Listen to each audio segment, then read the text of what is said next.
Hi, I'm going to be doing the Battle of Cannae, which was fought between Hannibal of the Carthaginians and Varro of the Romans.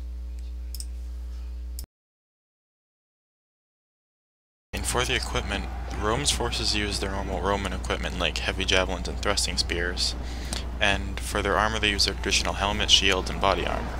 But with the Carthaginian army, they used a variety of equipment. They fought with swords for cutting and thrusting, and javelins or some type of spear. And for defense they carried large oval shields. The heavy Carthaginian cavalry carried 2 javelins and a curved slashing sword with a heavy shield for protection. The Numidian cavalry were very lightly equipped and used no armor, but carried a small shield, javelins, and a knife or longer blade.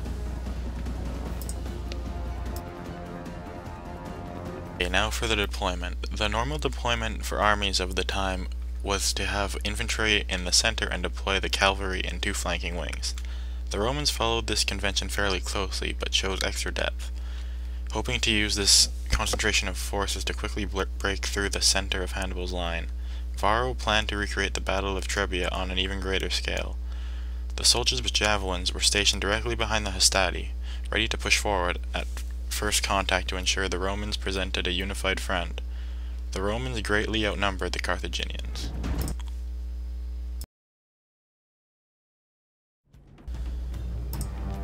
Hannibal deployed with the Aufidus River to his rear. Varro believed that when pressed hard by the Roman superior numbers, the Carthaginians would fall back onto the river with no room to maneuver and would be cut down in panic.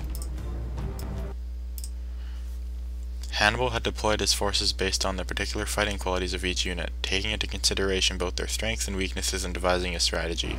He placed his Iberians, Gauls, and Celtics in the middle. Hannibal's infantry from Punic Africa were positioned on the wings at the very edge of his infantry line. These infantry were expertly battle-hardened, remained cohesive, and would attack the Romans' flanks. Hannibal intended that his cavalry, that were positioned on the flanks, would defeat the weaker Roman cavalry and swing around to attack the Roman infantry from the rear as it pressed upon Hannibal's weakened center. His veteran African troops would then press in from the flanks at the crucial moment and encircle the overextended Roman army. Hannibal was unworried about his position against the Aufidus River, because the Carthaginian forces had maneuvered so that the Romans would face east. Not only would the morning sunlight shine on the Romans, but the southeasterly winds would blow sand and dust into their faces as they approached the battlefield. Hannibal's unique deployment of this army, based on his perception of the terrain and understanding of his capability of his troops, proved decisive.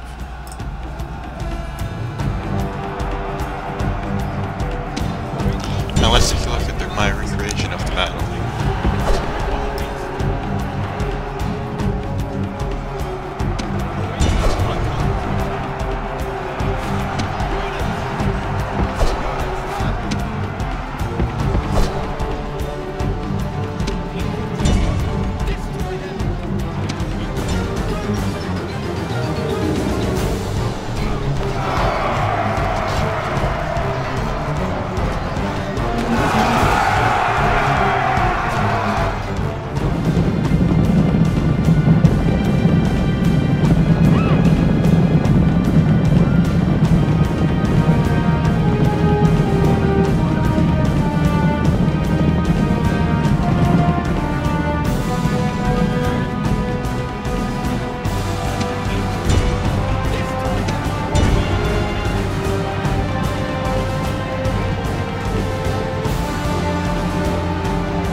enemy cowards, run! Drive them from the battlefield! Your victory is complete! No man can take any credit from you for the crushing of your foes!